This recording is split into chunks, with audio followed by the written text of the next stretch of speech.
Tonight, I have a very special sample. This is another amazing one from my great friend Amanda from That Bourbon Dude, the Facebook page and the Discord group. Um, this is a Bunnahabhain 15-year single malt Scotch. It is finished in Margaux wine cask, and it is a 117.4 proof. This comes through while it is a Bunnahabhain distillate. It was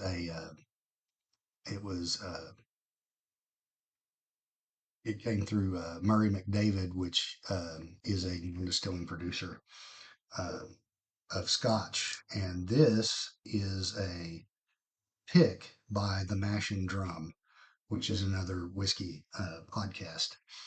Um, so this is going to be interesting. I have had the Bunnahabhain 12-year and the 12-year cask strength, and they're amazing. But I haven't had anything like this. Now, what makes Bunnahabhain different? It's an Islay Scotch, which normally means it's going to be peated, but this is not. They do not peat. Primarily, they don't peat their Scotch. So, ooh, that's got a good nose. That is all kinds of malty funk.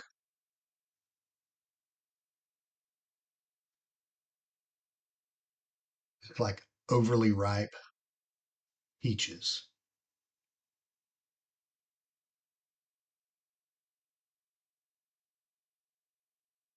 But then there's a hint of something else a little darker. Man, that's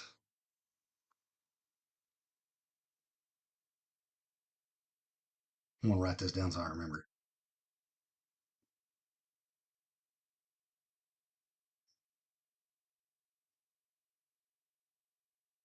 it. Okay, so I'm getting peaches, dark fruit. Um, that's amazing.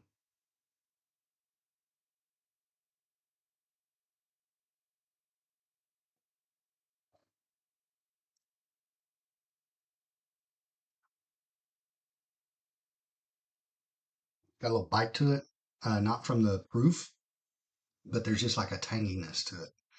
Um, After talking to Amanda about it, she got a kind of a saline note, and I was reading up on it, and they mentioned that. And being it's located on the northeast coast of the island of Isla, and I would have to agree. I can see where you get that. This is very interesting. On the palate, I get that same overripe peachy note. Maybe not the dark fruit that I get on the nose.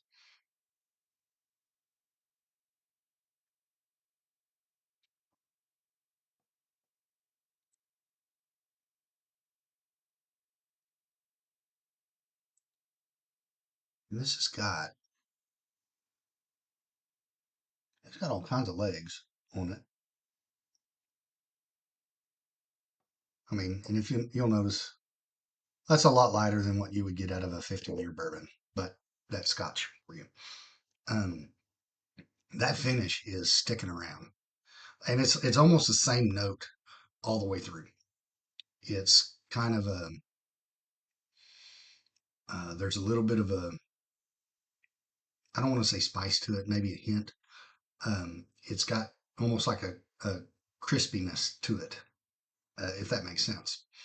Um, but it as soon as it's the same on the nose. The nose I get a little bit darker, but it's kind of bright and vibrant on the palate and through the finish. And that's like it's been a minute since I've taken a sip, and it is hanging around. That's nice.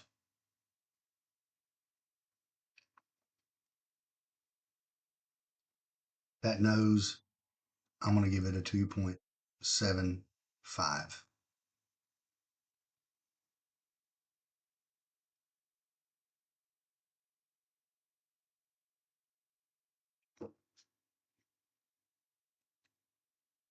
on the palate, I'm going to go the same because that is just, it's interesting. Like you get that, like I said, it's that overripe, not rotten. Don't take it that far, but it's kind of like an overly ripe peach.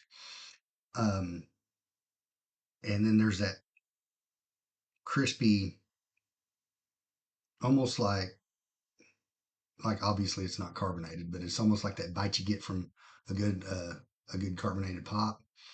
Um, and then the finish is just there for days. So the finish is getting a 3 for me. I'm really liking that. That's really good. I'm really liking that one. Value.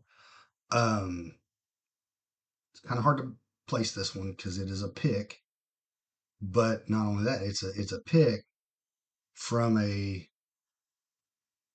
non-distilling producer that redid this Bunnahabhain.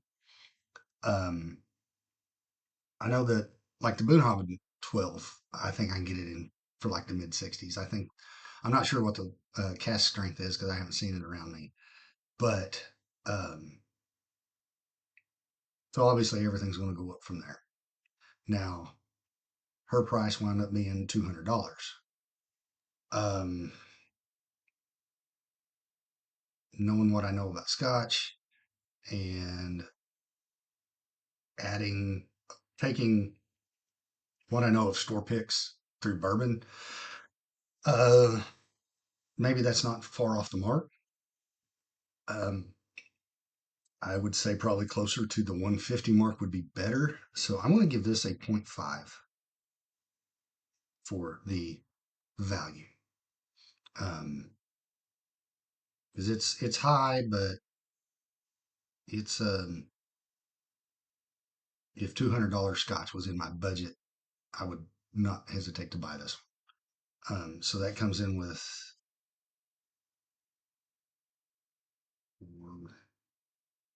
5.5, 6, 7, 8.5, 8.5.